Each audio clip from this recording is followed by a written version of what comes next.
तरी काय कोणाची पार्टी आणली काय माहिती. जायचं का पार्टीला? पप्पा पार्टी देणार आहे आम्हाला, है ना रे बबी?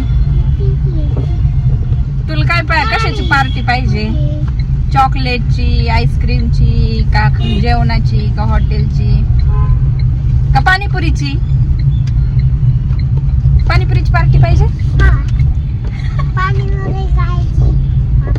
तू बंद केली ना बाबी पाणीपुरी काय ना, मग नाही खायचं आता. खायचं